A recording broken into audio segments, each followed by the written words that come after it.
Hey family, we are live, broadcasting live. This is the Conversation Room 101. Make sure it's only adults in the house. I need your mind to be open, prepared, and relaxed. Welcome to our home. Take your shoes off. We got some rules we need to go over. Be kind. No cursing in the chat. If you want to curse, call in. And no shouting out other channels. That's a no-no. We got one other rule. There is no judging our guests. It will not be permitted. Zero tolerance. And if so, you want to do that, guess what? We got security. And we will escort you out. Because over here, hashtag we don't care. We're going to be one big family. We're going to laugh together sometimes. We're going to cry. But we definitely going to pray. I thank the Lord above for everything. I lift him up and give him the glory. But you guys, right now, we're going to get our popcorn. And then we're going to see what's going on. And let me just park my car. And I'll be in there in a minute. I'll see you soon.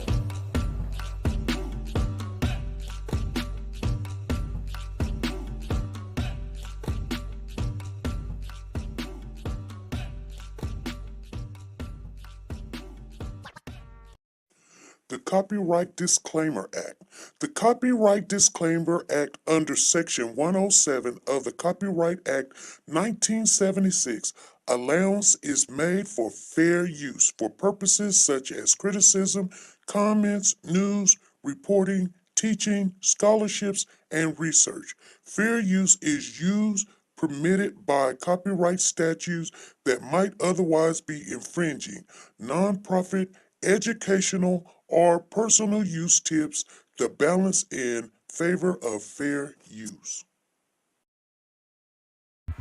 TeNika Shenette, the plus-size doll. Do you like to shop online but hesitate because of the uncertainty about sizing and the quality of some items? Have you came across an outfit that you love to rock, but girl, you want to know more about the company and how their items run first? I get it. Check out TeNika Shenette, the plus-size doll on YouTube for the latest updates in plus-size fashion and styles. She does the reviews that you can use.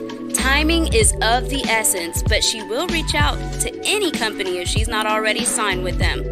And get that item or a similar item to try it on first and provide that honest review on sizing, quality, and shipping. She does it all and often can get a discount code exclusively for her subscribers. So subscribe now and shop with confidence, knowing if you would size up, size down, or true to size. She also reviews wigs, bundles, hair products. Like I said, she does it all. Measurements are in the description as well as the contact information for business inquiries or collabs. So subscribe today to be a part of the dollhouse where everything is big, bold, and beautiful. The link is in the description box down below. Come on in, family. Make sure you hit the thumbs up as you come in the building. If you did not, please do so. And if you're not part of the family, go ahead and subscribe. And guess what? Share the live. Make sure everybody knows that we're on. If you have not done it, go back and do it. I'm looking. And let's go. It's a beautiful day. Here we go. My beginning will be as bright as the sun. Come, won't you come along? Hey family, how's everybody doing? Wow, I just seen something and I didn't know that was shared at the same time. Maybe it'll go to the left. But I want to thank everybody for showing up. Come on in. I know we're early. I wanted to get some of the things out the way. As you come in the building, make sure you hit the thumbs up as you come in. Share the live, you guys. We're going to make sure at the end of this live, The people that shared in the last live, I got your names down here, and I've got new tickets for those that shared in live, and we're going to be giving away some gifts. And I've got the gifts right here, what the gifts are. There'll be 2 winners. So shared last live, you guys. So like I said, every now and then, randomly, we don't do it all the time, but randomly, if you shared in the live and you came in, you said, I shared, we'll say, hit that share, and we'll grab everybody up that shared. And that's how we do it. Oh, I want to thank, who is that? Barbara Cohen. Thank you, Barbara Cohen. Thank you for the super chat. We're going to start this really good. Here we go with Barbara Cohen with a super chat. Here we go.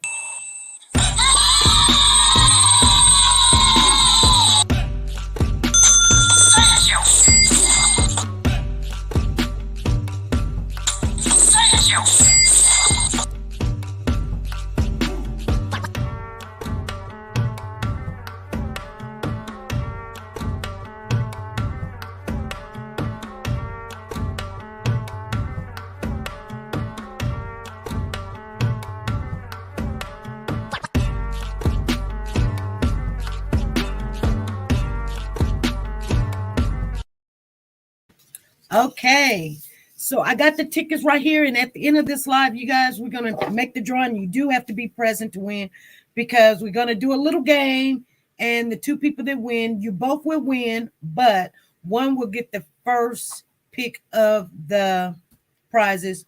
We're giving away either you can get a t-shirt if you want a t-shirt. If you get the t-shirt, you can you get the t-shirt. The t-shirt is $35, $45 t-shirt, or a $20 gift card, or a Subway gift card. And if you get the Subway gift card, you actually get a Bath and Body. This is not Bath and Body. I guess this is Avon. I'm sorry. This is Avon. It has the body spray, the lotion, and it has, it just has everything in there that you need. A little sponge to wash yourself off, and this smells good. I just want you to know. So if you do the gift card right here for Subway, you get this and this, or you can get 5 free tickets in the drawing. And we're trying to add up how much money is going to be given away on July, you guys. I think we're up to about $500, $600, $700. So don't quote me on that. I just know altogether there's going to be like $200, $300 bills, and $4, $5, $50 bills, and a whole bunch of $20 bills, and a whole bunch of $5 bills. And we're going to have a good night that night. I'm going to take off work, and we're going to do that. I want to thank Miss Queen B is in the building. Let me get these 2 tickets out the way, because now it is 5 o'clock. So let me just get this in here. So I got to put down Barbara Cohen. She said, where's my ticket at? You talking, girl. And then this is Miss Queen B. Miss Queen B. Okay. So I got you guys in the drawing also. Here is Barbara Cohen's ticket right here. Let me put your name up there, so you know this is your ticket right here. Barbara C. And then we've got a super chat from Miss Queen B. Here, Miss Queen B, 938-416. I think you got the other side of that. So y'all both got the same number, but your name is on the back of it. So that's how we'll do that right there.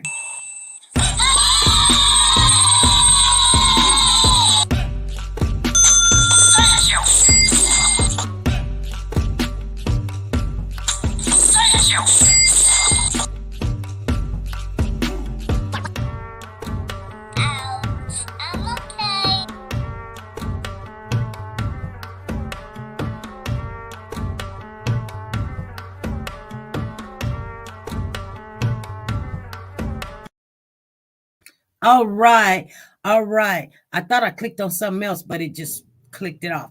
But anyway, I want to thank everybody for showing up. Thank you guys for showing up. I see Sugar Mama in the building. You guys, I'm not going to give you a shout out today because it's too much, but I'm just going to go over the chat a little bit just to see who's in the building because we don't need nothing to disturb us. We got 2 guests coming on. The one guest that's coming on, she will be here in about 5 minutes, you guys. I've already shared the link with her. When she comes in, I will go ahead and, let her come on up. So she already has the link. So let me just make sure that everything is kosher in the building.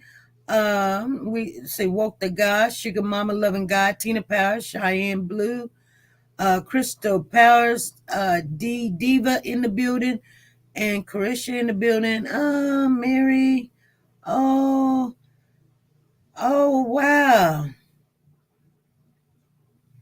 Oh, Pisces Princess is in the building. Want to send a blessing, long overdue. Pisces Princess is in the building. She said, let me give a shout out. And I do want you guys to know that all donations go to Warriors for Children. That is our own organization, and we do what we want to with it. If we want to give it to one particular person, we do. If we want to go pay for a billboard, that's what we do. If we want to pay somebody's rent, that's what we do. Sometimes we pay electric and gas and water, and sometimes we move people, especially if they are somebody that's finna go and be a witness and they're scared or whatever. But Pisces Princess, let me get you in there, and then we're going to go ahead and get started. We're going to go ahead and get started. She said, long overdue. Well, I get that. Hey, Sugar Mama, what's going on?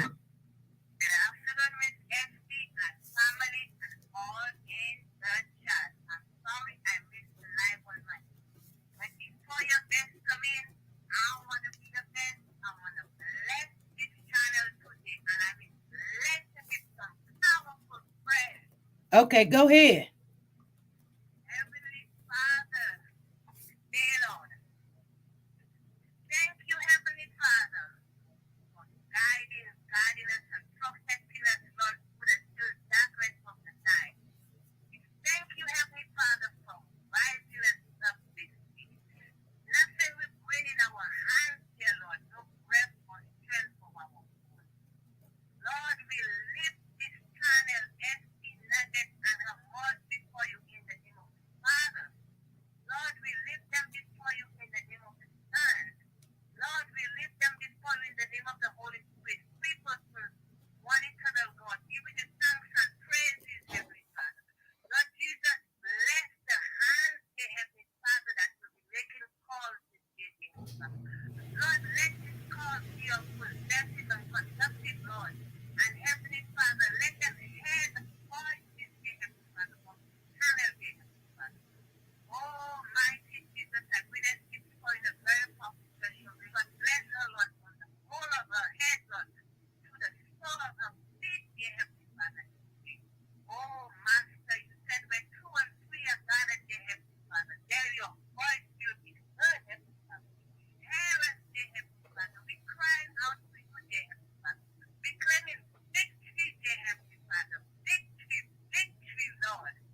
financial breakthrough, dear Heavenly Father, healing, dear Petition. As far as they give, dear Heavenly Father, let this channel multiply, dear Heavenly Father. Jesus Almighty. Michael, we are angels. Send us in battle. Be our force against the wickedness and snares of the devil. The God will rebuke him. We humbly pray. And do thou, O Prince, by the heavenly good, thrust into hell Satan, go back, and all the evil spirits who proud about the world, seeking the ruin of souls. Amen. Amen. Okay. All right. Thank you. Wow, that was powerful. Very powerful. Thank you, Sugar Mama, for praying for us, praying for the chat. We always needed you guys. She's calling on Jesus. Jesus. No other name like that, Jesus. Ooh, no other name. Oh, okay. Pisces Princess, she threw some in the chat. I don't know if I can find it now. Okay, there it is right there. Here's your tickets, Pisces Princess. You've got all of these tickets right here. 938-417-93. I'm sorry, 938-417, 18, 19, 20, 21. 2 times. All of those tickets is yours, and you will be entered many times into the drawing. And thank you. And just remember, you guys, all these are donations and stuff. They don't go to me. They don't go to a certain particular person. I want to get that out there because there was an accusation out there, and I just felt like we haven't heard it in a while, since I guess the person did not really understand how this channel worked. But there's a lot of stuff going on in the Cody Bigsby case, you guys, and we've been seeing it. I put it out there so the people who didn't see it or didn't hear it, if you came on this morning in our conversation that we talk on, then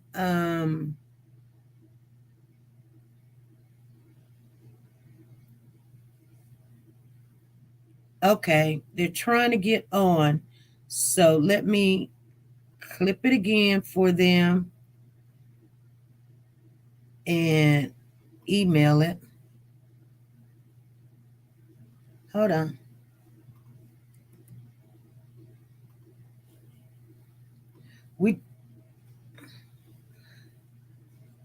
I'll send it again. I don't know. It says, oops, there's nothing here.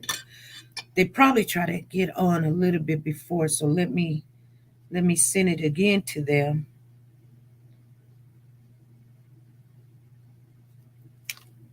I think it's the same one.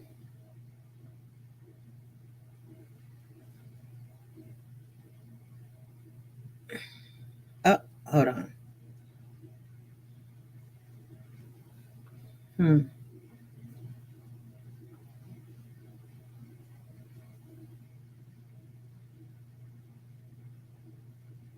Let me see. W9 CX. W9Z. Okay. I got it. Let me send it. Let me send it to her.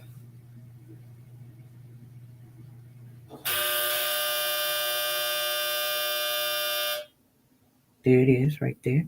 I sent it to her again. It takes a little while. And so she's trying to get on. And if not, I really want her to come in the building, because I think that you guys just kind of take it, a little bit more serious when you see people and you can see them and they're trying to get in. But anyway, I want to let everybody know that shared. If you was on there and we missed your name, please say something while we're waiting on her to come on in. I got Freddie Johnson, Sanja. These are the people that shared that is in the drawing for tonight. Connie Branch, T-Star, Nancy L, Mary Ann, Cynthia C, Katrina H, Wanda B, Brown Sugar, Cherie J, Woke the God, D Diva, and Batcave. If I miss somebody, please say something while we're waiting on her.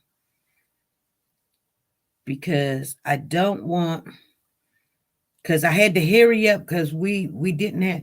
Did you see the bond hearing? Yes, we seen the bond hearing, and we actually had put a video out, just some clippings of it, just to let everybody know. The aunt came out of the courthouse. She was, thank you, come holler at a sister. Thank you for sharing. She was very upset. She was very disturbed. Me, Andrea, you wasn't on there? Okay. Where I had an extra, let me see. Okay, because I had an extra. Okay, Andrea. Okay. I had Andrea M. I got you. Come holler at a sister. Oh, you did, didn't you? You did. Let me grab this up. I wonder if she's having trouble. Come holler at a sister was on there too.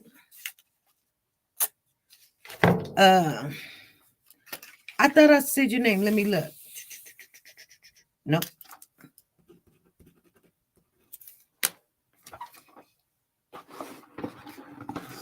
She came on. She got on there. I'm gonna start putting them in there. So, I just don't want to waste any time. I don't want to waste any time, you guys. This was for Ruby. This was for 2 days ago. This is not for today. This was for 2 days ago. Did you share 2 days ago, Ruby? I don't remember. I don't know why. I wonder if she's getting in. I got you, Nancy. You in there.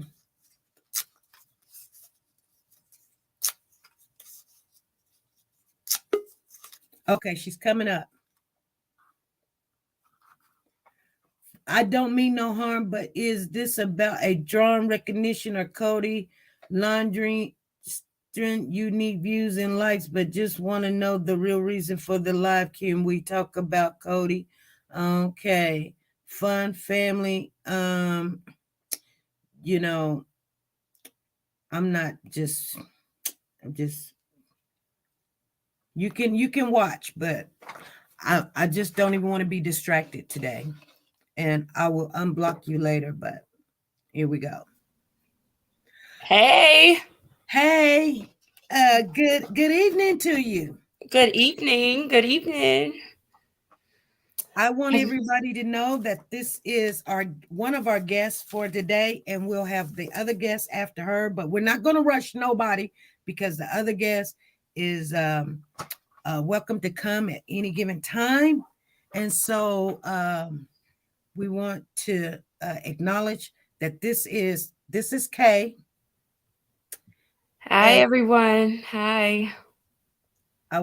You guys, make sure you welcome her in. She's going to share with us anything that she knows about the Cody Bigsby case. Go ahead. So, I usually try to only speak on things, like you said, that I know. Like, I don't want to speak on, I usually don't share my opinion much, or especially on platforms, because it's not really, everybody has their own opinion. Mm-hmm. But so I've been out here since day one, January 31st. I started searching for Cody. The first search was with the police. And I've continued.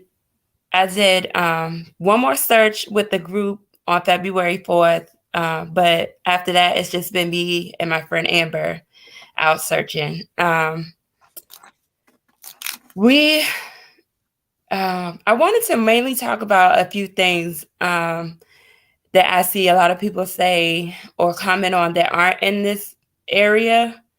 And it's, it's easy to look in on a situation and feel like it should be different, or may be different, or, resources are there that are not there.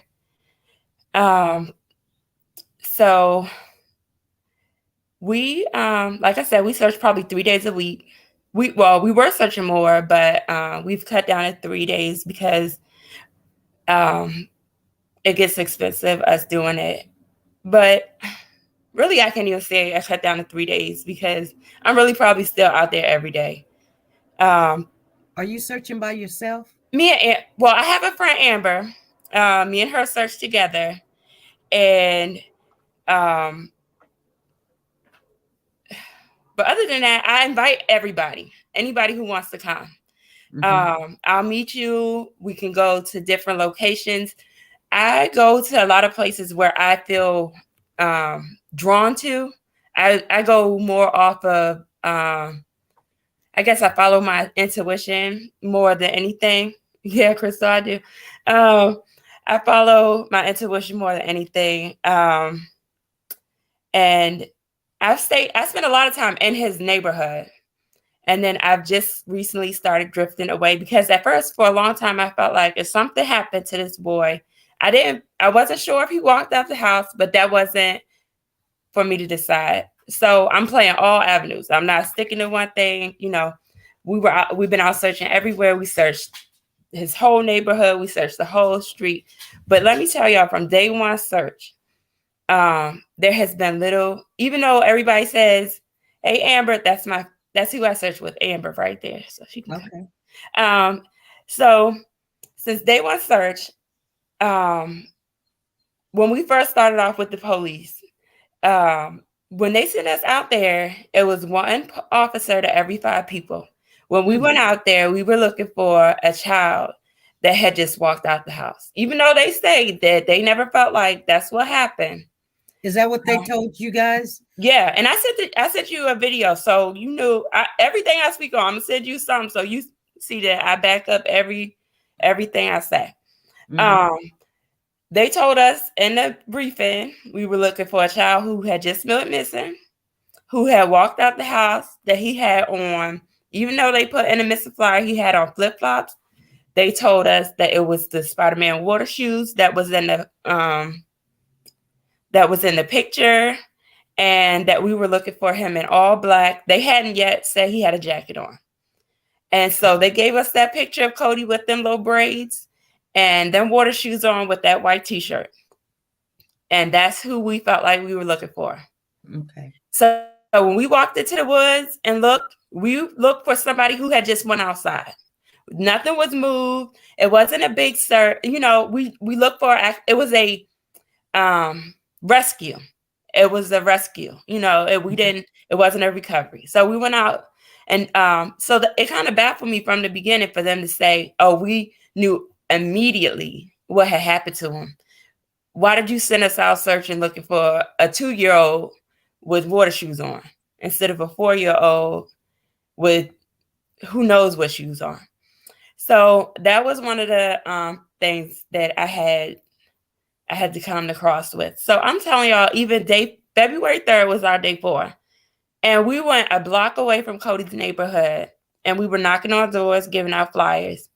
And people whose house I could see from his neighborhood had no idea on day 4 that he was missing. They were talking to us, and they were like, what? We had to explain, Cody Bigsby went missing from right across the street from your house. And they had Ring cameras everywhere. We like, so please look at your Ring cameras. Let us know if you see something. You know, it was still not out there. And that the group I went searching with day 4 was not the police. They weren't they weren't out there. They were at the camp, but they weren't out searching, and they didn't tag like assign a police to go out with us. On the first day, they said that this was a 2-year-old that was missing. Well, they said he was 4, but the picture is of a 2-year-old. Okay. Right. Yeah, they said he was 4. It was a 4-year-old, 80 pounds. Okay. He come to find out, you know, he was not 80 pounds, and that picture was 2 years old. And those shoes that they sent out looking for were 2 years old. So I doubt he still could even fit the shoes that they told us he had on. So when we went out, let me see, day 4. Day 5 is when February 4th, they did a press conference. They told us that the dad was at the police station still voluntarily. And, you know, that had baffled us the whole 5 days. But then that same day after, and that they were pressing charges, the neglect abuse charges. It was abuse at first. And there was 7 because one day he left all 4 kids home. And the next day he only left 3 kids and said he took Cody with him. So that's why it was the 4 kids. I mean, 7 charges instead of 8 charges. Okay. Explain that again. Why there's only but 7 charges? So on the first day, I think it was like I can't remember. The first charge was 4 kids. He left all 4 of his kids at home. So he got 1 charge per child. Okay. And then the next day he got, that he admitted to leaving them at home. He got 3 charges because he said he took Cody with him. So he left the 3 kids at home and took Cody. Oh. And the only reason he got those charges, because we're in Virginia. Virginia does not have an age where, by law, that you can leave your kids at home. You can leave your kids at home at any age. He got those charges because he left them at home without a device to call a emergency. Okay. So it wasn't that, everybody speaks on the whole, he left them at home. That was wrong. I'm not taking up for that. That was terrible. But I'm just saying by law, they couldn't do anything because we don't have a set law. It was only that he didn't leave them with a cell phone. Oh, so even if the children were 5, 4, 3, 2, that's still it should. They say 7. Latchkey kids should be 7, and he shouldn't be it should be a individual. That's what the is online. It should be 7 and not watching someone. But it's left up to the parents' discretion. There's no set age. Okay. So yeah, I'm sure that should be something in works. And I've been trying to find more information on how to make a change to that too. So I've been trying to fight, not just searching for Cody, but trying to figure out ways to off the field too. But anyway, back to Cody. So we've been searching. We continued to search.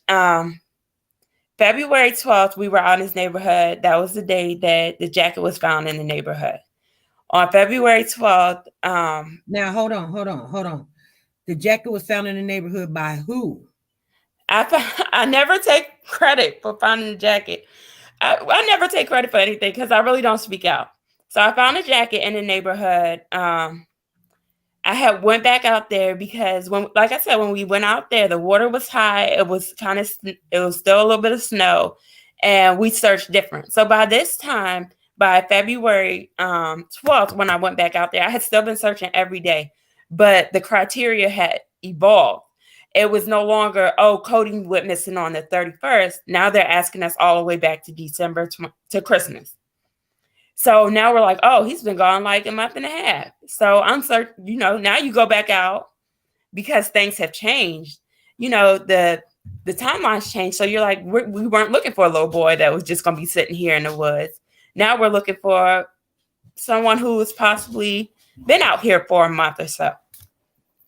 And then it changed again to November. So has anybody seen him since November or early into October, November? Because they didn't have pictures. They didn't have Halloween pictures or any of those things. So once it changed again, I expected the police to come back out with us and join search because the criteria changed. It's no longer a little boy that's sitting outside. It's a recovery. So you can't just leave the recovery to community. You guys got to come back out. But on February 5th, the police left the neighborhood. They posted on the HPD website, HPD Strong. No, they said we are no longer taking donations in Cody's name, Cody Bigsby's name, HPD Strong with a little muscle, and that was that. So February 12th, when I found a jacket, I waited outside for 4 hours. I contacted the police. I contacted the FBI. Let me tell you guys, because I have heard so many people say, you guys should call the police. You guys should call the FBI. Let me tell y'all what happens when we do these things. You call the FBI. It's 1-800-FBI. It's basic number. You call the FBI, and they tell you, you go through an automated system. Is this about the Gabby case? You hit no. They ask you, is this about the insurrection? at the Capitol. You hit no. They ask you, is this about some other high profile case? You hit no. After they ask you those things, they send you to a call center. A call center, not an FBI person, a call center. A call center who can't even reach anyone directly in the FBI if you wanted to talk to them. They can only take your information, give you a way to upload pictures if you want to, and they don't even call you back. I found it on February 12th. I still haven't talked to the FBI. And the jacket was found in the stream right across from the playground within a diagonal. Everything I do is on live. It's all on the Facebook Cody group. So everything I have has been on live so people can see. But it's a triangle from his house. You can go straight across or you can go at a diagonal. And the playground is right in the middle. Well, right behind their playground is the water. So if you walk out, the water's right there. And even if you go to the neighborhood now, you see little kids outside playing at the playground right at the water. So there's no fence. There's nothing protecting them from where that water is. So when you call the police so next you call non-emergency. Mm-hmm. Non-emergency is 757-727-6111. And that's how many times I called it because I've tried to get information or to speak to someone or have them come meet me out because we found something. They take your information just like the FBI did. And with that information, they tell you that somebody will be out there and they can't tell you when. They can't give you a time frame. So I said, okay, well, I'll be out here. I pulled the jacket up on the embankment. I sent her photos and everything. And I waited. I waited for 4 hours. 4 hours. And in between that 4 hours, I called 911 because I'm like, well, at this point it's cold. My kids are out here with me and we were supposed to go out for Valentine's dinner. It's cold. Let's get somebody out here. I call 911. She tells me, call non-emergency, 757-6, the same number, and hangs up. That's just how that goes. When the officer finally got there 4 hours later, he came with no bag. He came with no tape to tape it off. And he actually was a street cop. He couldn't even touch it. He had to come and just stand beside me while we watched for another hour and waited for the detective to get there. So, yes. So after that happened and the detective came, the detective took me to his car. I did a statement with him and I left because I didn't want to I wasn't doing it for media. I wasn't doing it for attention. I was only doing it for Cody. So before people got there, I had already left and took my kids. So the detective told me that when they searched, and I was out there, so I already knew, they went out to the left and far straight out to the building. They never went to the water side. So that was his words. Detective came out there and got the jacket? Oh, when they came and got the jacket? Mm-hmm. Oh, they set up, what they did was take the tape, because like I said, even out of all those people that's there now, the detectives there, it's 2 detectives there, and now it's that police officer, and he's waiting for crime scene to get there. They had to take the tape that was around Cody's door that blocked off the door because no one had tape. No one had police tape. So they had to take the tape that was already out there, tie it together, and mark off the space where the jacket was. So where the jacket was, and I found pictures that media had actually taken, where the jacket was is in the picture. And then I went back out the next day because I actually expected them to be out there. I said, it was dark. I expected them to come out in daylight because they didn't have the big lamps. You know how you come out, you see crime scene and they come and they set up the lights and they light it up like full blown lights. They didn't have that. So I expected them to be back out there. And I sent those pictures to you too from when we were out there.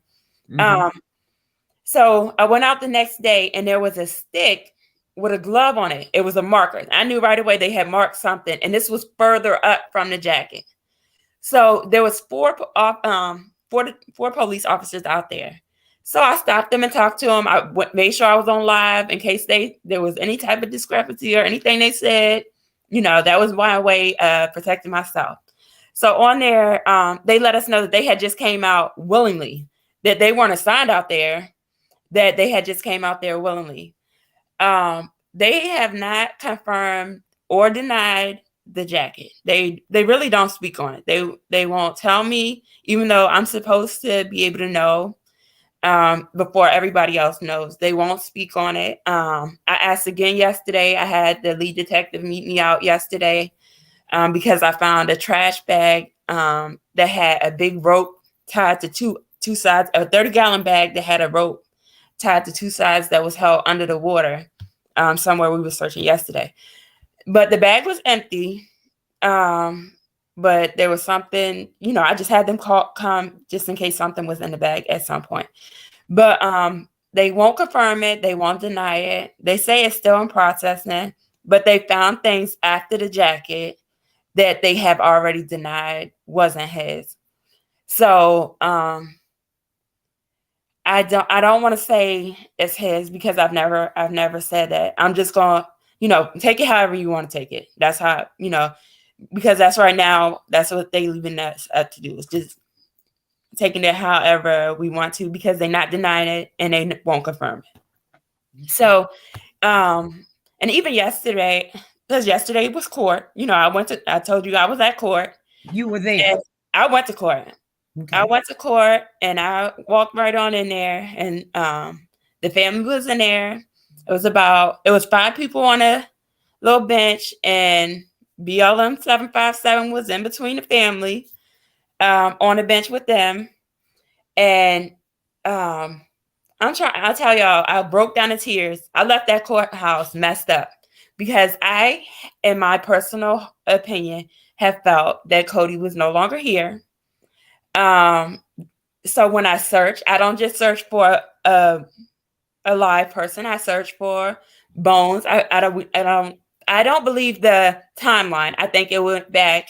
That picture they said, that updated picture was June of last year. That's the most recent picture. So I go back to June. I look for somebody who may have been missing since June. And I know people don't agree. We can agree to disagree, but I'm going to look for him like he's been missing since June. So when I got in the courthouse and that prosecutor said that he was presumed deceased, it hurt. It hit different hearing those words because, you felt it, you thought it, but you never knew or you never heard law enforcement really. I mean, Ellie has always directed us in that direction without saying he's deceased. He's always used past tense words. He's always made statements that lead up to Cody no longer being with us. So, but to hear it in a bond hearing with the dad sitting there, my first thing is I'm big on people's energy, people's vibes, people's aura. I'm a watcher. Even if I'm talking to one person, I'm watching everybody in the room. That's just who I am. So when he said that, I went straight to the family. My vision went straight to the family. I wanted to see a reaction. I wanted to see a hug. I wanted to see somebody that needed to be consoled because those words hit me. So I'm like, y'all, his family. Those words had to hit you, even if you don't feel like he is. To hear the police say that, that's what they think. Then the prosecutors say that's what he thinks. Then that hit different. So there was no emotion. It hurt. You're talking about in court. In court. There was no emotion. There was not how close was you to the family? I was at the bench. I was at the last bench, and they were one bench in front of me to the center. I was on the right. And they were one bench in front of me to the center. So I was right there. I was right there. And I expected something that I did not get.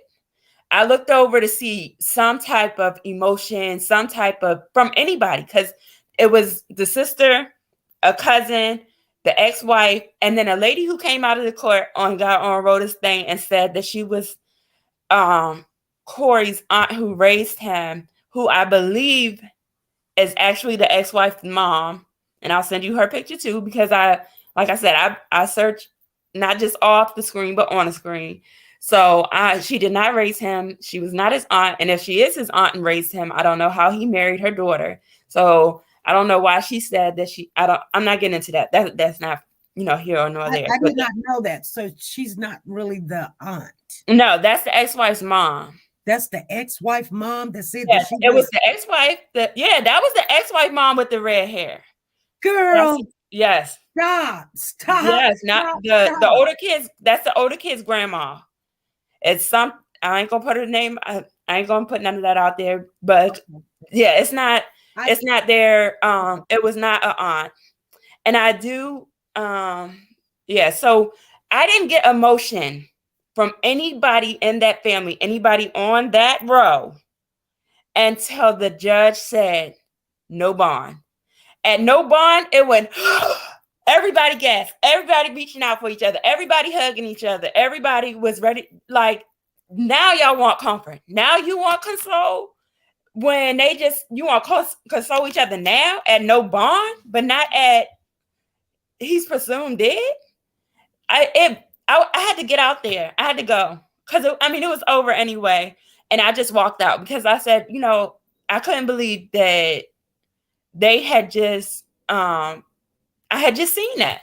I couldn't fathom it, and I'm not knocking anyone for the civil rights thing. That's a big issue. I don't care what anybody says. And it's not a big issue just because of civil rights. It's a big issue because when they violated the civil rights, it was February 1st at 4 a.m.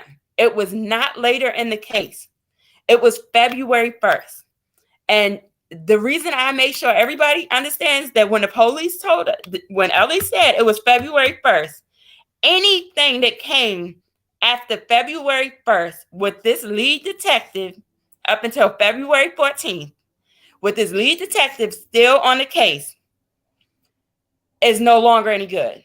It's not admissible. Well, they're trying to fight with the Commonwealth. The Commonwealth is looking over everything, but it won't be used. There's no way they're going to be able to use it because they have violated his rights way too many times.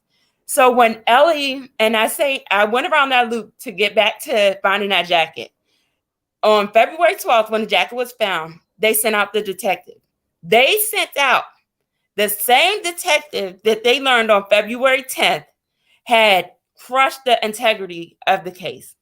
They sent that same detective out to pick up more evidence and to interrogate me in his car, even though they knew that he had already compromised the case. So when Ellie got up on February 14th and he said they had put out the thing, it was going to be a news conference. We were all emotional, like what's going to come out? What's going to come out? They found Cody, something involving Cody. And he stood up there and he said that Mr. Bigsby had asked for an attorney after the lie detector test. And his words with the lie detector test after we told him he had failed. I am very big on wordplay because they are intelligent. Words matter. Mm-hmm. He said after they told him he failed. He didn't say after he failed. He said after they told him. So I take that to heart when they use told. When you add in an extra word and you say we told him he failed, because you can do that in interrogation. You can say he failed just to see how he react. And when he reacted to you saying he failed, and that's still not to say he's innocent because he's military. It's hard to, he knows how to put on a poker face. He knows how to, in that courtroom, when I look at that screen, that man had no emotion. You wouldn't even know that it was his kid we were sitting here talking about. There was no emotion. It was this, if you've seen him in the pictures with the orange jumpsuit, mm-hmm. There was nothing. There's nothing. So after that happened, when Ellie got up there and said on the 14th that he learned on the 10th that the detective had compromised the case, I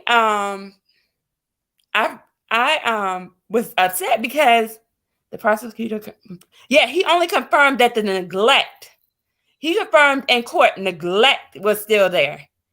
That's all he confirmed, was that the neglect charge would stand because it was before Mr. Bigsby said he wanted a lawyer. That was the only thing. That any of the evidence and any conversation after that is what's the holdup, because they have to wait for the Commonwealth attorney to say if they can use the evidence or not, which they hit the streets again. They when the new detectives took over, they sent the girls out. It was 2 girls in the neighborhood canvassing. I was out in the neighborhood. I took pictures of them. They were back out there going door to door trying to get Ring cameras. But the significance of the Ring camera is most people don't still have the footage from those days, or may not even have looked in the first place, or, it was just so much. But so anything up until 4 a.m. should stand. The only thing that worries me is that they said Corey kept telling them he wanted to go, he was tired, and he wanted to search for his child.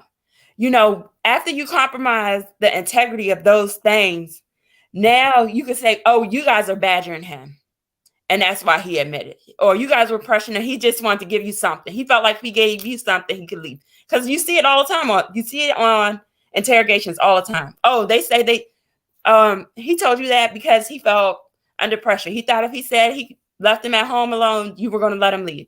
And I'm not saying it I'm just saying it to play devil's advocate in the case, because I want whoever did it to get what they deserve, period.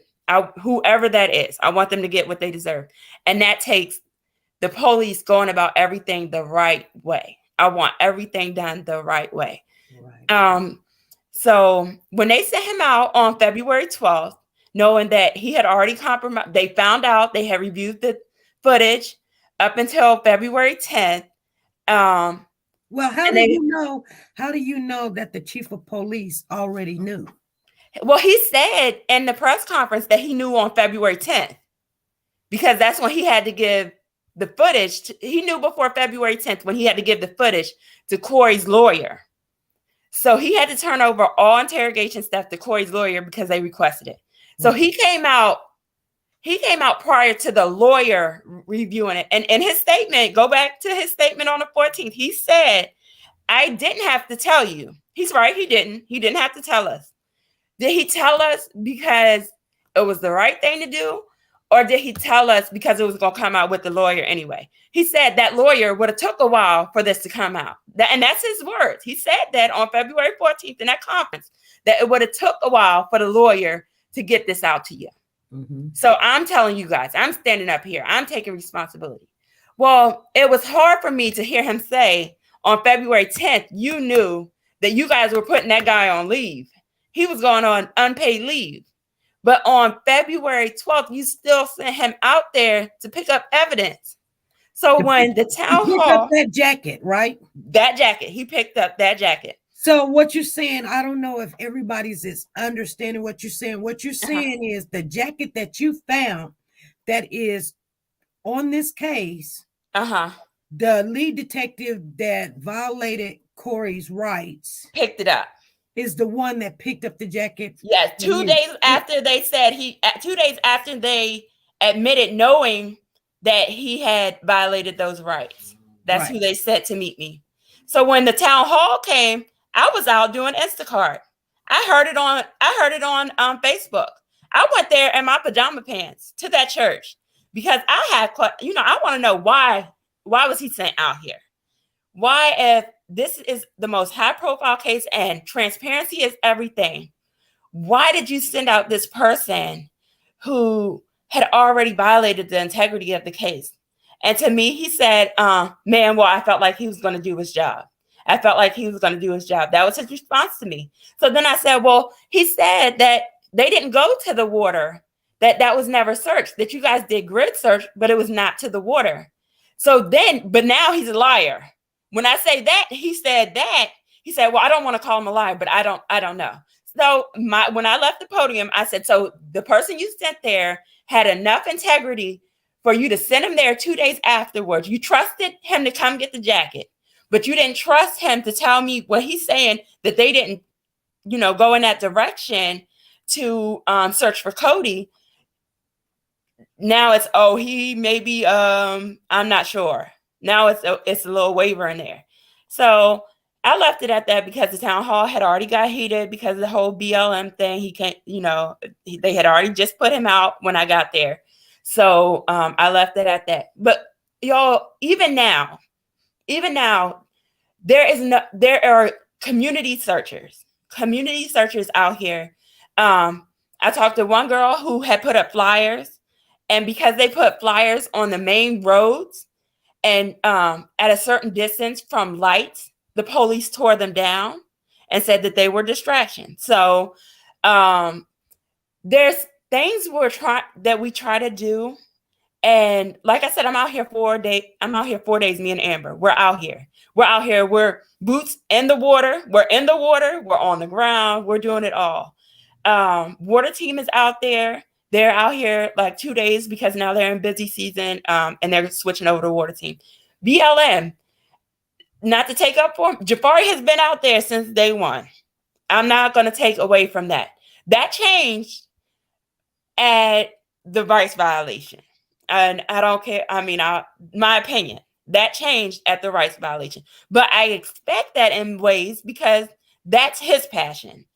Advocacy and civil rights is his passion. He had never done missing persons. So I don't expect him to have the same passion because this is I didn't even know it was a passion of mine. I'm trying to tell y'all, when I tell y'all I am led daily out here, I say, Jesus, take the wheel. And I pray Psalms 91 as soon as I step out of my house because it's a lot involved in this. But when I tell you that this is my passion, I can't expect him to give up his passion for what is not his passion. Right. So I expect him to jump on the civil rights thing. He's BLM. That's what, that's their thing. That's his thing. Mm-hmm. But I also I want you to be BLM advocacy. Don't be BLM Cody Strong. Don't be BLM search for dad. Stand up for dad. When you go in places and they say it's a conflict of interest, I feel like the two things are conflict of interest. You could be neutral and not care what's going to happen in this situation or this situation, but you be, you support, or you can support one situation and not support the other. But you can't be deep in one and deep in the other because it's a conflict there. You're protecting the one person who can't tell us the last time their son was seen. You know what I'm saying? Right. So that is the only thing. But other than that, he has been there and he has printed out tons of flyers because the police gave us no flyers. They gave us a stack of what I showed you, that picture of Cody and that picture of Corey, saying, when's the last time you seen them? Right. That is what the police gave us. And they gave us a thin stack of them. So the groups like us that are out, those things, it's already hard being out because it's expensive. So those things are expensive for us to just be out getting flyers. But we try to be out and make people aware. But the community groups are getting smaller and smaller. And that's why I decided to speak out. If you look back at some of BLM's things, he says he found the jacket. His crew found the jacket. And you'll never see Kay say, oh, no, I found the jacket. I don't care who found the jacket. All I want to know is it Cody's jacket or, where do we go from here or what's going on now? So we're out here and we're trying to get the word out. And I appreciate everybody in every group because I tell everybody in those groups are very vital. Everybody's role is just as important as the people with boots on the ground because they call me and tell me, I don't want to speak on that. I'm going to allegedly say that I think the kids are with their mom. And that's all. I feel like they are with their mom. And I feel like confirmation from that came, I don't know if you guys are on Facebook and the Cody group, but a few days ago, the mom sister spoke out under a post that she had shared a link of Corey's about him and his charges or whatever. And under it, she said that he confessed or whatever to the neglect charges. She was talking about that. And I said, so under that, I spoke up. I commented under there because I recognized her name. And I said, it's nice to see you using your voice. I wish you would have used it for your nephew. And that's just how I felt, because when we put things out there and we focus on Corey and we focus on this person, we focus on mom, it takes away from the attention of Cody. When Cody should be forefront and everything else should be an afterthought. So I mentioned that to her and I told her how, and I repeated nephew like 4 times. I didn't call him Cody. I said, your nephew. This is your nephew. You know what I'm saying? Mm-hmm. So for it to be one of the first times I see you speak out and it's on Corey, that's a little sad to me. It's going to come. But it's going to come. Justice is going to play out. Due process is going to play out. We don't have to, it's going to come. Cody's voice is the one that's not here. We have to keep giving that a voice. We have to keep on speaking out on what him missing. I, for the first time, went back and looked at some of my stuff from February and seen that Corey's oldest sister, who's no longer on Facebook, Kira, I think that's how you say her name, she was the only one who, when she shared Cody's picture, said, she called him, I had wrote it down, incredibly sweet. Incredibly sweet. And she was the only person. And even though that may seem small, it was a lot to me because I have watched the family who hasn't spoke on this child's character, on his demeanor, on anything about him. I haven't seen that at all. So to go back and I found that post and I seen her say that her brother was incredibly sweet. And have you seen my brother, this incredibly sweet child he was missing? Mm-hmm. And I'm like, that's sad that even something that small is missing from this case. It's missing from this case. It's missing where people talk about how much they loved him, how fun he was, how he laughed, how he jumped. All of those things are not here. So I try to let's give more light to all of those things. I see a lot of people make comments on everything else, or do you think this, or is this the case, or does mom? I hope that everybody gets help, because everybody involved in this situation needs some type of help, whether they're personally involved or whether they're affected family members. And I pray that mom gets whatever help she needs. It's hard to lose a child and then lose another child.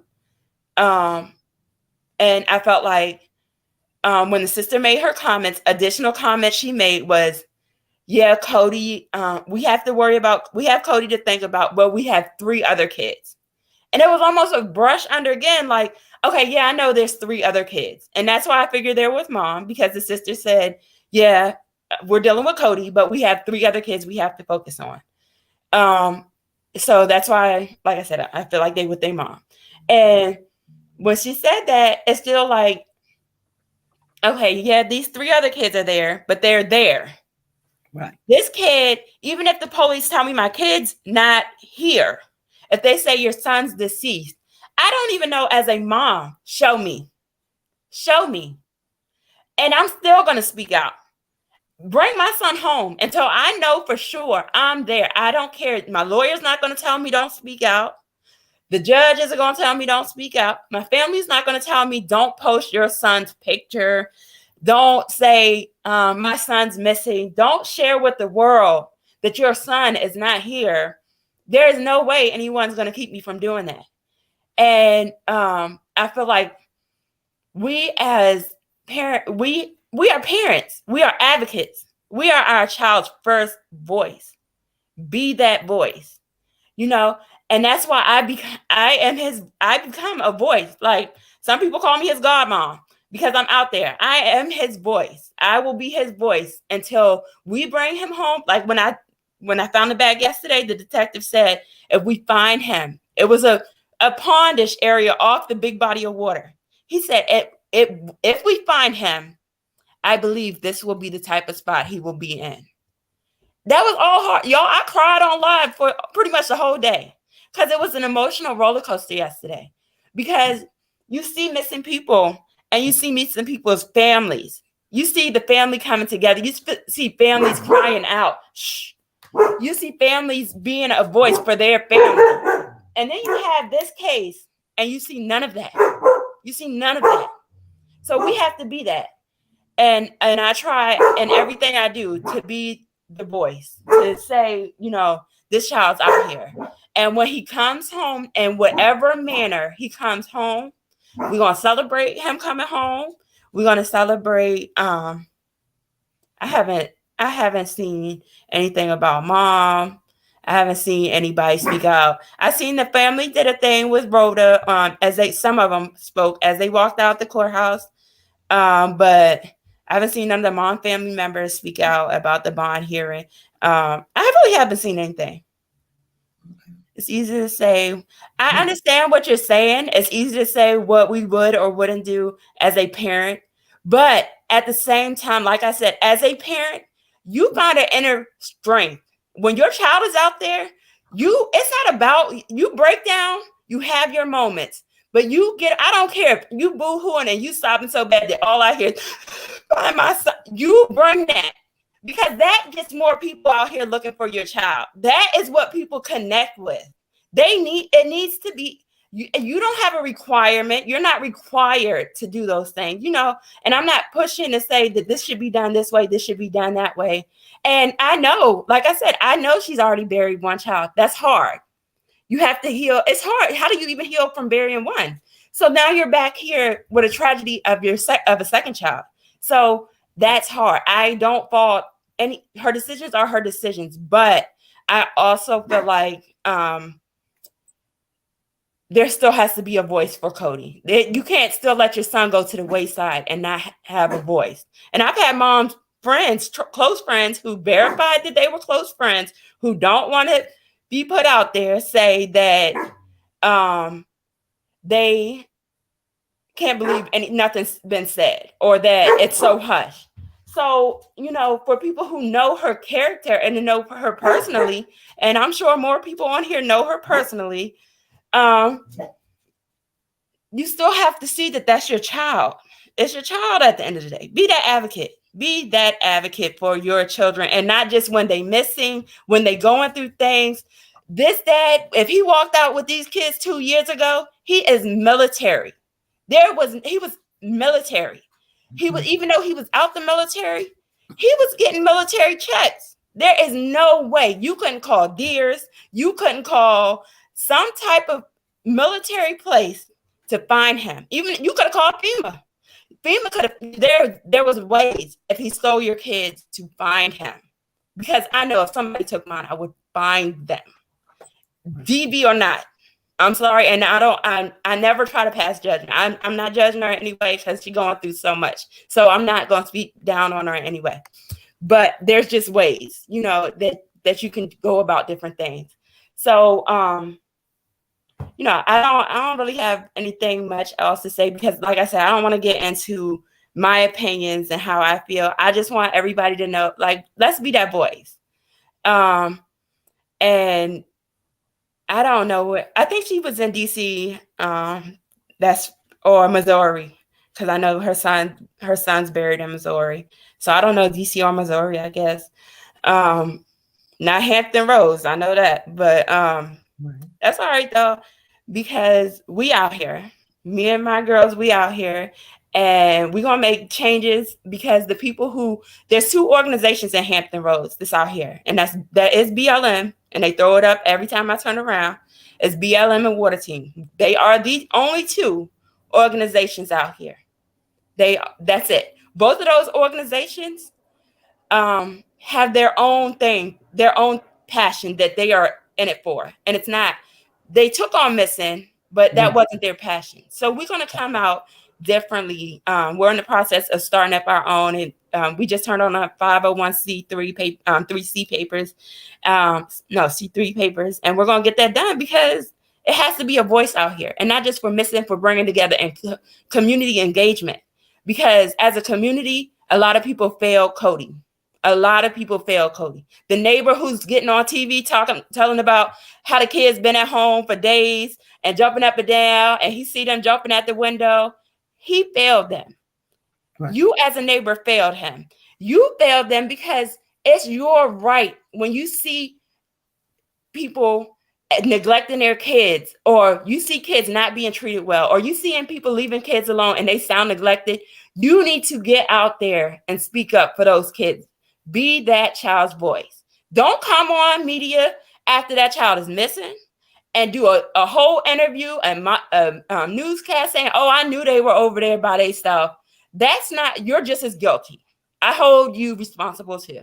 You have responsibility in there. So I'm trying to find ways to bring back community engagement, where growing up, it took a village. It was a village that we paid attention to each other's kids. Mm-hmm. Now it's no longer a village. It's like, oh, that person's kid over there acting a fool, or that person, she gone back out. We judge them and we keep it moving. Right. And then when the child's missing, we like, well, I knew that was going to happen. I knew her kid was going to fall out the window because she wasn't watching them. Or I knew they was going to get lost. So, we make those statements after the fact. We are reactive instead of proactive. And it's time to become proactive in the streets and engaging to create better ways, because it's parents out here, it's generational curses out here where parents don't know that what their kids or the way they parenting is wrong, or that they're doing something wrong, because this is what they've learned. So we can't just say, we're going to start with the kids and make the change here. You have to start with those kids' parents. And I see in a group where parents don't have people to watch their kids. The reality is kids are left at home by themselves all the time.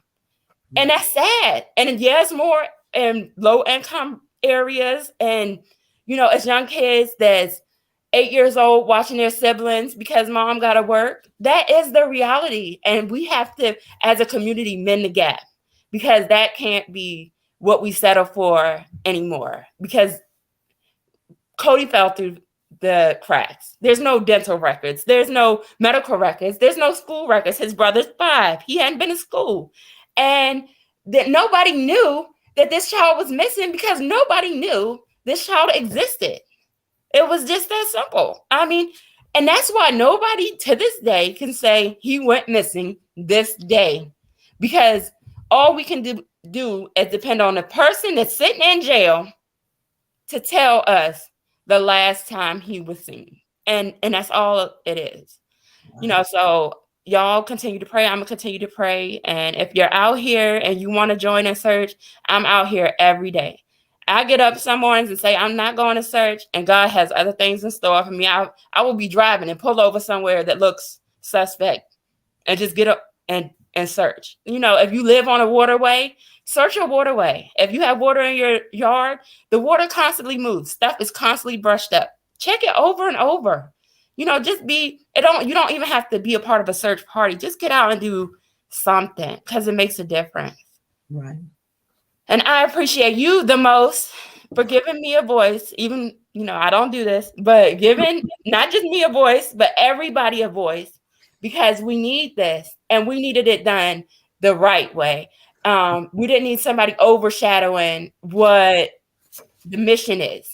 Right. It's not, the mission was not for anybody else. This mission is to bring awareness and to find Cody. And like I tell people, no matter how we get there, we can all go different routes. We got the same end game. As long as we get there together, nothing else should matter. So thank you again. And I'm going to watch your show from here. And I appreciate y'all. And I am going to say that we do have our little GoFundMe. If y'all want to help us out, because we're paying for our lawyer for our 501 to get our nonprofit stuff started. And we pay for all of our supplies. Nobody's helped us thus far. We haven't asked for help. And when people asked us for help, could they help? We were not like, we got it. But we're like 3 months in till we got it. And we're both single moms. So we got it. It's becoming a little harder. But like I said, we're out there. And I'll send you the link, SP. Okay. If you send it to me as soon as you get off of here, I'll put it in the chat. And then that way everybody can have it right now. Okay, thank y'all, and thank y'all for just hearing me out. I appreciate everybody, and y'all just pray. Psalms 91 for us out there. Let God be our armor. All right. Thank you. Thank you. Okay, family, please don't go nowhere. Our second guest is coming up, you guys. I told you this is going to be a little bit of a long night, but I want to thank Kay for coming on. Our next guest is here. Here we go. Hi. Hey, family. So we have Miss Blue back again. Hey. How are you doing?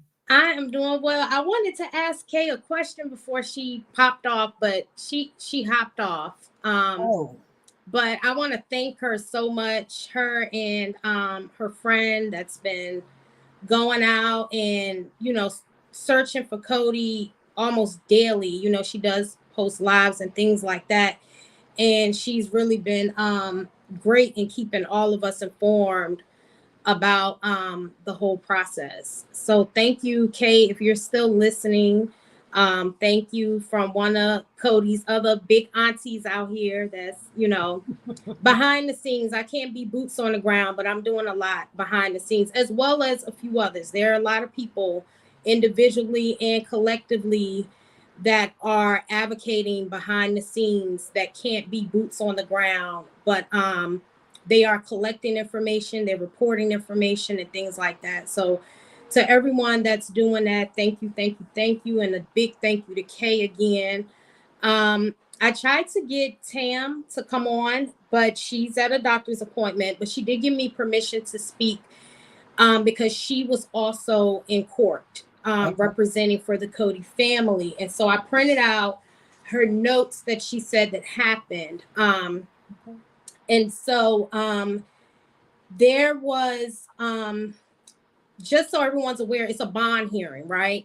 And so at the bond hearing, you have the prosecutor, you have the defense. And again, in case for people just now watch, I am a non-attorney advocate. I'm not a activist. I don't really do a lot of boots on the ground, but I do spend a lot of time in the courtroom. I'm familiar with different courtroom procedures and terminologies and things like that. So at a bond hearing, you have both sides, the prosecuting attorney. In Virginia, we call them the Commonwealth attorney. You have the Commonwealth and you have the defense. The Commonwealth's job is to say, hey, we don't believe that this person deserves a bond. The defense is to say, hey, we do. And from the notes that I received from court, the Commonwealth did just that. Hey, he has these 7 counts of neglect and abuse. Judge, we don't believe he needs a bond. It didn't go into a lot of detail at that point. Cody's lawyer was able to rebut.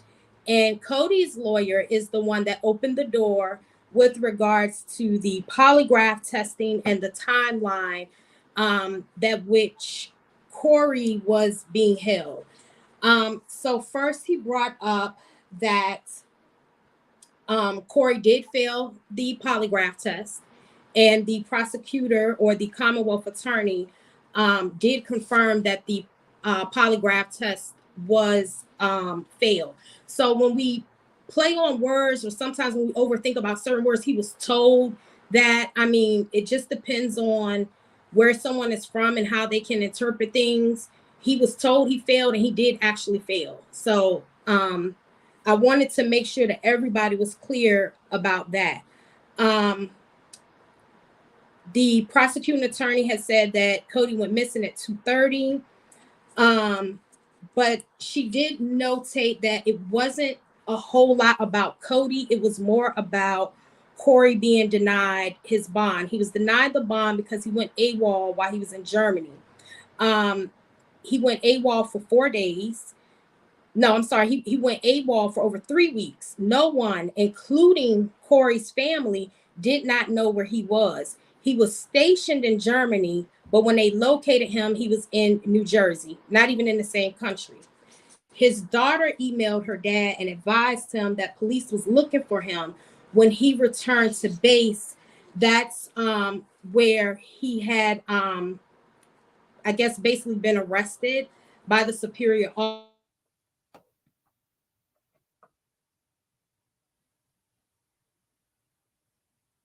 Okay, I think she's froze for a minute, you guys. Hold on, just wait a minute. Move closer. Are you back? Yes. Okay, let me try to move back over to where my router is. So just to recap, in case anybody missed it, Corey had been missing. What was said in court, Corey was missing for 3 weeks. No one, not even his family, could locate him. He left his post in Germany and went to New Jersey when they located him. Once they located him, they stated that he had to report. The defense attorney wanted Corey released so he can help search for his son, which the judge pretty much used his two prior domestic violence incidences against Cody's mom, Dina, the AWOL incident, as stating that he has a behavior of being a flight risk. So no, and his charges were serious. I also want to speak on the family and people criticizing the family about why they haven't come forward, why Dina hasn't come forward. The family has, in fact, and I'm looking for the receipts, but I couldn't find all the posts, and I'll screenshot them. They early on, they came forth to advocate for Dina and for Cody. They were viciously attacked by our community and criticized about what was going on, why Dina let Corey have her son, and all of this. It wasn't fair to them, so they were advised to stop posting. And if I was their advocate, and any attorney that I know that would represent them would probably tell them the same. Stop trying to try the case in a court of public opinion. You know what I mean? So just recently I got a message from I won't say her name, but it is Cody's aunt. And she also posted this in one of the groups. I didn't personally get the message from her. On what side? Say that again. Cody's aunt on what side? The maternal or the Cody paternal? on the maternal side. Okay. A lot of Dina's or Cody's mom's name is Dina. And I believe a lot of the community is getting Dina's family confused with Corey's family, including Corey's older children that were also speaking out. Because people just didn't know who was who initially. So Cody's aunt says, I am Cody's aunt, and I just wish and pray he, meaning Corey, would tell the truth. He got all the boys when my sister told him he could not pop up at our house. And it was only about the children. She did not want anything to do with him. And she stated that he's controlling and he beats on women, and all contact stopped. No more texts, emails, or calls. He cut his phone off and didn't answer any emails. The sister was in the process of hiring a private investigator. And like I've said up here before, she had taken the proper protocol to try to locate her children. However, in Virginia, like you and I had talked, if there's no custody established and the children are not in school, you have to take the matter to court. You could call the police, you could call everybody, and it's easy for us to sit back in hindsight and say, well, I would have did this. I would have contacted his command post. But you got to think, you still have a mother grieving from one child being passed away. She's been in a stressful situation with domestic violence with Corey. And her housing situation was unstable. So she had a lot going on. And so with that being said, I think she did what she thought or knew to do, and the people around her knew to do. And so I just wanted to make that clear. She said, as stressful as this has been, they are hoping that what happens in the dark comes out to the light. And now, they're just glad that he's in jail. But there's a lot of criticism on the police department as well. And I'm not a big fan of police. I'm not. But you got to realize the police is going off of information they get from Corey. So if Corey's spinning everybody in circles, it's easy to say, well, the police had us going here, here, here, and they knew this. And also to protect the integrity of the case, they can't tell y'all everything. They're not going to tell you everything. I believe, it's my opinion, they had already contacted Dina and told her what was said in court. And the Commonwealth attorney was going to go in more details from Tam notes about that. He was going to go in more details about why he should be held, and when he said he's presumed deceased. But the judge stopped him from going into details. So Tam had notated that, but she said, be that as it may, they said that Cody was presumed deceased. When they knew that information, I'm not sure, but I believe before it went to court the other day, they already told his mom that. And I still stand by what I said before. She would look like a fool if they've already kind of told her what they know and to be quiet so we can help get justice for your child. And I would definitely want the police to get justice for my child, other than crying and begging, the world to get justice for my child. Because at the end of the day, you want whoever responsible to go to prison and to stay there if he's presumed deceased. So I just wanted to speak to that. I feel like I'm missing something. Oh, someone mentioned the reward in the chat. Mm-hmm. And so I want to clarify the reward thing. There are people wanting to donate. However, there is not yet a donation of $25,000. So I don't know if I should. You can kind of share how that elaborate works. A little bit more. Yeah. So there are people wanting to match if BLM 757 can raise $25,000. There is an organization or a group of people that have confirmed they will match that. So they got to get 25,000. So you got to get 25, they will match it, and then they will match it, making the reward amount $50,000. Is it that they have to reach the 25, or can they just match whatever they get? The group of people said they will match whatever's given, up to 25,000. Okay. Yeah. But there's no $25,000 on the table. Currently, there is not. There is only a promise to, if you do this, then this is what we will do. And is there contingency on getting that $25,000? It has to be for Cody getting and not for Corey's defense or anything like that. And BLM said that as well. He said it's not for the defense of Corey or his legal fees or what have you. It's merely for the arrest and locating any information that will locate Cody. Is it any information to locate Cody, or somebody being arrested, or? And that's where it gets kind of where Cody is at. There's got to be a detail of what. It's not detailed. That was my issue with it. It's not detailed. It's too many blurred lines for my liking, far as the reward is concerned. However, this organization or this company, they have agreed and they are legitimate. I spoke with them myself about it. And so they're saying if that organization can raise $25,000, then we will match what he matches up to $25,000. Okay. So I hope that's clear as well. Far as the court proceedings, it's very standard when it comes to the evidence. I think a lot of people are kind of looking at CSI and all of these shows. I love them. They kind of show things in a microwave sort of sense. A lot of forensic information that was collected at the house, that was collected during these searches, they can take several months to process. Mind you, you still have crime going on all around, and you only have a certain amount of forensic offices to handle that.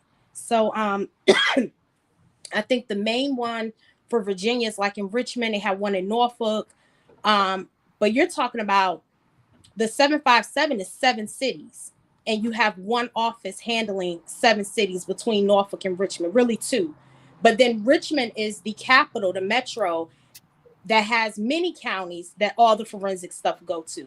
So to think that, hey, we collected this jacket, and I want everyone to understand that even though the detective that came to the scene that collected that jacket, and he's the reason why, the issue came up with Corey being held beyond saying he wanted a lawyer. In court, legally, it will still be admissible because Kay was the one that found it. He just came to collect it.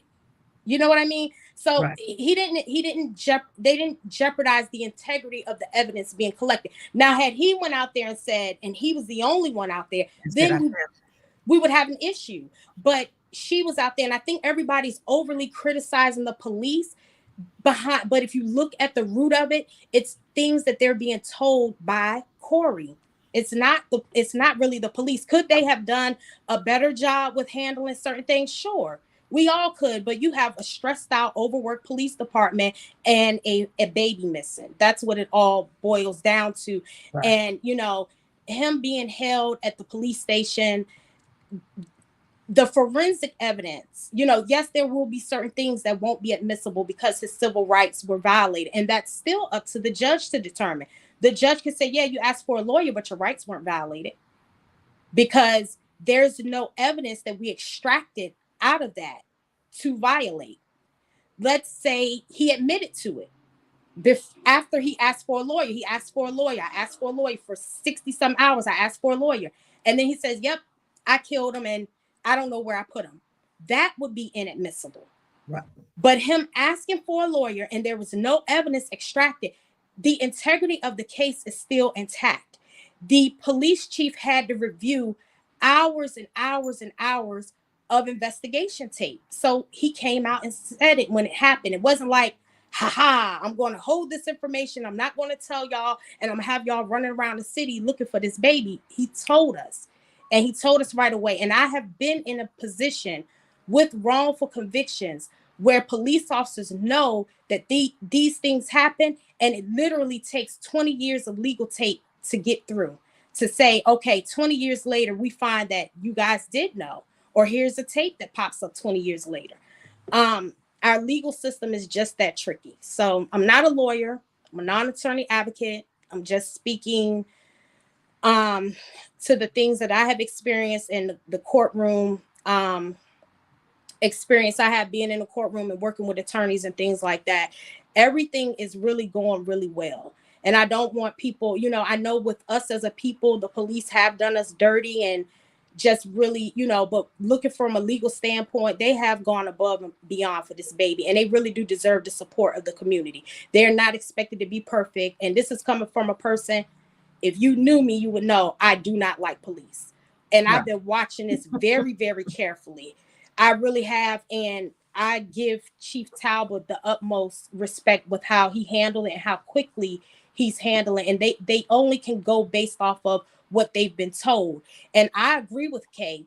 I believe that baby was missing before it got cold. I would say sometime between, she takes her timeline back to June, I would say probably September, maybe-ish, because it was still kind of warm in September in Virginia. Maybe August, September, but I think once by October, I do believe he was already not with us. Right. Yeah. And I know she's off of here, but I can't remember who it was. And it could have been Kay, but don't quote me on that. Mm-hmm. I can't remember who said that one of the children showed up at the police station with that black bomber jacket on.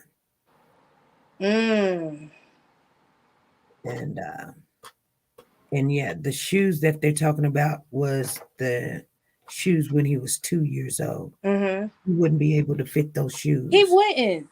And so the police got us looking for Spider-Man shoes because, again, this is what Corey is telling them. There was an individual that made a post and said they found a child's shoe back during the summertime. It was a Croc style shoe. And they said, we put a sign out. It was like somebody's missing a shoe or whatever. But for some reason, they didn't get questioned either. Wow. Yeah, so a lot of people are posting the group for them to contact police with the information that they know. And I think since now they've thrown the shoe away or got rid of the shoe. And with the FBI, it is hard to get the FBI on the phone unless you're able to physically make contact with a detective and get their contact information. And that would be the same with the police. Somebody's going to have to, whoever's boots on the ground, they're going to have to make contact with the lead detectives and the police. Tam said she spoke with one yesterday and she asked him, she pleaded with them if they could just give us a direction to help locate Cody. And he said, pointing towards the TV, that man is the only, wait a minute, that man, he has the answers. He has all the answers. And hopefully with time, the guilt will get to him. So he pointed to the TV that Corey had appeared on, I guess for his bond appearance, and said that man has all the answers. Wow. And so that says a lot. Yeah, it does. Yeah, so I mean, if I was a police chief, would I have you stop looking, even though the evidence is showing? No, I'm not going to have you stop looking, because I'm going to have hope that it's something out there that you can find to help us with the prosecution of this case. But am I going to tell you everything? No, I'm not going to compromise the integrity of the case and tell you things just to satisfy your public opinion about, what's wrong or right about the case. So it's really wearing on everyone. And the people that are able to be boots on the ground and out there, that's awesome. That's great. It really is. And they are to be commended. But it's a lot of us that's, we're supporting from behind the scenes, and, we're calling and we're following up, calling to the police station as well. And those people, the individuals and the groups that are doing it, they're to be commended as well. And law enforcement too, as much as I hate the police, I really think they all have a lot of compassion. They want to do the right thing. And a lot of people, what about the van? Who exactly rented it? Where did they go in the van? The dog still has me asking questions. I don't know what you mean by van. Are you talking about the moving truck? Yeah, she's talking about the U-Haul. The U-Haul. Oh, see, that stuff hasn't come out yet. Okay. That stuff hasn't come out, and I'm hoping to actually make the June court appearance when he appears in court. Because, again, this was a bond hearing, so everything couldn't come out. But over the next several court appearances, more and more things, we as the public will begin to learn more and more things, as well as the forensics should have came back by June, because now you're looking at 6 months. That's typical when it comes to forensic with evidence. 6 months or even longer sometimes. Yeah. Okay. Yeah, it would be great to have an answer like yesterday, like, yes, this is what the forensics pointed to in the house. It would have been great, but I feel like they're still processing a lot of that stuff, extracting DNA and all of that. So who knows? Okay. I appreciate you once again. Yes, I appreciate y'all being able to come up here and talk. I wanted Tam to talk because she was there, and she had a better That's okay perspective. But she said, please speak for my behalf, that it was Cody's attorney that opened the door about the polygraph. It wasn't the prosecutor. The prosecutor just confirmed he did fail it, but he didn't confirm what question he failed, because he could have failed, did you tie your shoes this morning? That would be a fail. You know what I mean? So I agree with Kay. They could have played on him, but again, it wouldn't cause such a big fuss if it wasn't about Cody. It wouldn't be a big deal about the polygraph. Right. Yeah. Yeah. All righty. Yeah. Thank you. We're gonna stay in touch, right? Yes, we definitely will. I'll have some updates for you about some stuff too. We got some more stuff to talk about. Gotta get some stuff in there in a priority way. Yeah. All right. So I'm gonna be still in the chat. It was good talking to everybody. Thanks for having me. All right, you guys. I'm glad you guys. I know you guys are getting tired. I need to go over everything that is said. And there was some stuff in there, you guys. We're going to talk about it. I might come on tomorrow just because I want you guys to, I just don't want to feed you information, get these people that's down there, that's got boots on the ground, that's seeing what's going on. You guys, that was a big bang. I didn't know that was a big bang when she said that was not Corey's aunt. The woman said, I raised him. That is Corey's mother-in-law. Did y'all hear that? Okay, I'm going to draw 2 names real quick because I got to get off of here. I got everybody's name in here that shared last time. We'll do this maybe again this month. So every time when you come in the building, you hit that share button, tell us that you shared, and then we'll do it. But these 2 people, you have a chance to get, what did I say? A t-shirt. If you're going to get the t-shirt, it's a Warriors for Children t-shirt. We'll get your size because we got all different styles. So hopefully we got the style you got other than that, but you are going to get this too. So that goes with the t-shirt. So I can just gift that, or you can put 5 tickets in the drawing. The drawing is hundreds and hundreds and hundreds of dollars, you guys. You're going to have to get in there and let's go. And then, or you can get a $20 gift card. You can get gas, whatever, some drinks, whatever you do. You do it on you. But the people that shared, that's all you had to do was share. This wasn't for buying tickets. This was not for the super chat. This was just coming in saying, I shared the live and you were in here. And so I'm going to draw 2 names. The first person that I'm going to ask you a question, and the first person with the answer gets the first pick. And then the second person gets the second pick. So you're going to win automatically, but who knows? You know what I'm saying? So here I go. I'm going to.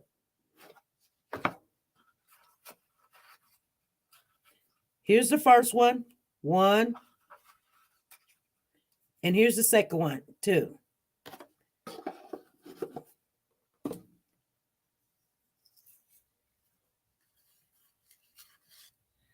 Whose names is that? Whoa, Sanja and Nancy L. Is Sanja and Nancy L in the building? I see Sanja in here, but is Nancy L in the building? Nancy L. If she's not in the building, I'll call somebody else's name because I need 2 people to call in. So I need Sanja to call in. And Nancy L., she's in the building. Call in. You know the number, 316-553-3056. Let me put it in the chat because they're going to do this. Y'all stay around and see how this works because they're going to do this. They don't know what question. Okay, I got the first person. Hey, Nancy, how you doing? It's me, Nancy SP. Okay, we're waiting for Sanja to call in. Okay, okay, she has to call first. All right. Well, no. Y'all both gonna be on the phone at the same time. I'm gonna ask the question. Whoever has the answer gets the first pick. You're gonna win. We just don't know what you're gonna win. Okay, because I just wanted 5 tickets in the drawing. Well, we don't know. We don't know. Okay. She might want them 5 tickets. So I need Sanja Watts to call in. She in there working. She said. Is she calling in? She said, Lord have mercy, I don't want. She probably say, just give me the money. If she wants to 5 tickets, just give me the money. Give me the, I don't know. Oh, where's she at? Come on, Sanja, where's you at? I might have to call her and say, get in here, girl. Sanja Watts, call on in. Is she calling in? She ain't listening.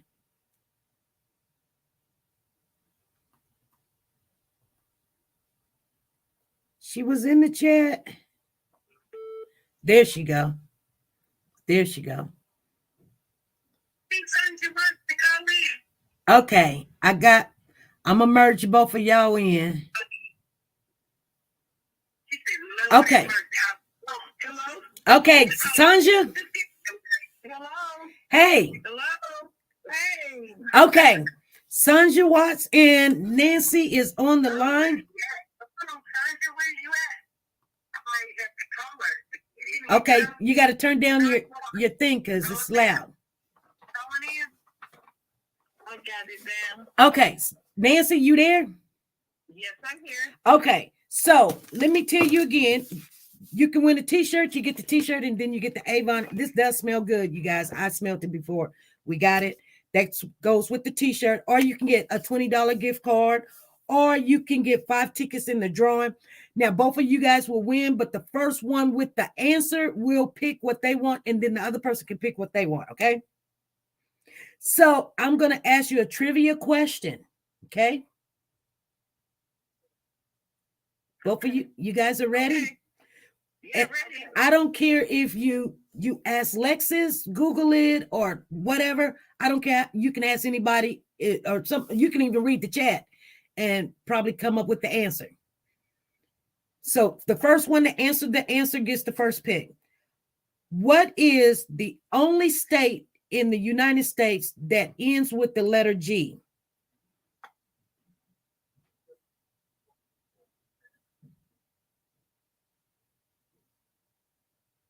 It's only one state that ends with the letter G in the United States. What's the name of the state? Wyoming? Wyoming. That is the answer. Okay, Sandra Watts, which one are you gonna pick? Can you know I'm gonna get the gift card, whatever the dollar? Okay, I'm putting your name by the gift card. You got the gift card. Okay, and Nancy, you're welcome. And Nancy, which one you want? I just want the 5 tickets in your drawing for in June. Okay, you going after the big money, ain't you? No, just that I had so much fun when I've been able to be in it. It's so great. You know, it's a lot of fun. So. All righty, I appreciate you. Congratulations. I don't really make anything right now because my husband's the only one that works and he's on Social Security. So.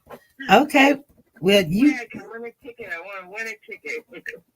All right. Thank you very much. I appreciate you, SB. I love your show. I appreciate you too. Thank you. You take care. Bye-bye. All right. Bye-bye. Well, congratulations to both of them. Somebody's calling in. Hold on, you guys. Hey, this is SP. Hi, Miss SP. How are you? I'm fine. This is Harley on your page. Uh-huh. And I just wanted to clarify. I don't want to try to speak on anything not argue with anybody. I just wanted to clarify something or okay. Lighting. Miss who? Okay, so when I was listening to Miss Shen, Miss Blue, she mentioned how if Corey had admitted something after his rights were violated, that it wouldn't be used in the courts of law. Right. I wanted to hit you off to a terminology called the fruit of the poison tree doctrine. And it says the fruit of the poison tree doctrine is applicable if improperly or illegally obtained evidence is the basis for discovery of other evidence that otherwise would not have been found, a witness who otherwise might not have been found, and this is the key right here, a confession or incriminating admission that would not have been made if the suspect or defendant had not been confronted with the tainted, soiled evidence. So basically, I don't know why I got nervous all of a sudden, but basically, if he admitted to something afterwards, it can still be used. Okay. Is that you saying it could be used? Yes, ma'am. If he admitted to it can be used. Okay. I just want to clarify that because I don't want anybody to get confused. I know there's a lot of speculation about everything that was used after, his rights were violated, that it can be used. If he admitted to something that they found and they go and find it, right, it can be used in the court of law. All right. It can be charged. That's all I wanted. Well, thank you for clearing that up. Thank you very much. Yes, ma'am. Y'all have a good night. You too. I like for you guys. Someone asked, is that the common law? I don't know. She hung up. You guys, I want you guys to know that we've got another guest coming on Friday. Make sure you have your faces in a place. This is on another case. It's gonna be crazy, but we are gonna keep all the information and the details that's coming in. If we've got something to share or somebody wants to share, call me. I'll give you the floor. I will give you the floor. Hey, this is SP. Hey, SP. Hey. So, yeah, I was just wondering if that law was pertinent in common law states. Oh. Because I don't think it is. Oh, I don't know. I've seen things be said without their rights being given to them early, or cited utterances, and a lot of things that in most states are acceptable. And I know that here in here in Pennsylvania, they just won't go because this is a common law and they have their own rules. So, so what you're saying is, if it's in a common law, it's not permissible? What I'm saying is the law that she just quoted, is that a common law? Is that a law in the common law states, or is that a law in the other states? Because you have to remember that Pennsylvania and Virginia, being common law states, have a lot of their own stuff and a lot of their own ways of doing things. Mm-hmm. So that's the reason I was asking that. Okay, well, you know what? We will check it out. Okay. Okay. I appreciate that. Thank you very much, ST. Thank you. All right. All right. Bye-bye. Bye-bye. Hey, you guys, I want to thank everybody. That is a good question that she asked. We're going to get off of here. It's almost 2 hours again, but everything was well worth it. I want to say congratulations to Sanja and Nancy L. Anybody could have won, though, any of the gifts. They chose what they chose. And hey, we're going to do it again. Usually we only do it one time a month, but we're going to, somebody's calling from the, hold on. Hey, this is SP. Hi, SP. This is Bernice Van Dyke, Nisi Van Dyke on your little show and stuff. Hi, how are you? I'm fine. How are you doing? I'm doing pretty good. Good. I just wanted to comment. We're having a community cookout in park this Saturday. Oh, you're the one that's having the cookout. April 9th from 12 to 4:30 p.m. and it's at the Gold's Knot Hope Park at 901 Little Back River Road in Hampton. It's hosted by Annette Williams, and I'm one of the Team Codi Committee people. So I just wanted to let everybody know that, and mark it on your calendars. We have a lot of stuff for the kids. We're having bounce house, snow cones, the food. We have Easter baskets, Easter toys, candy, everything. So it's all been donated by the community. There's no funds collected or anything like that. So we just want everybody to come out and support Cody and know that we love him and we love each other. All right. Thank you. You're very welcome. Thank you. Mm-hmm. All right, you guys. We're going to get on off of here. And I want to thank everybody for showing up. Hey, Queen Belinda, I see you in the building, girl. I see you. Welcome back. Welcome back. Welcome back. Welcome back. All right, you guys, I'm finna go. I'm getting rough. All right. Bye.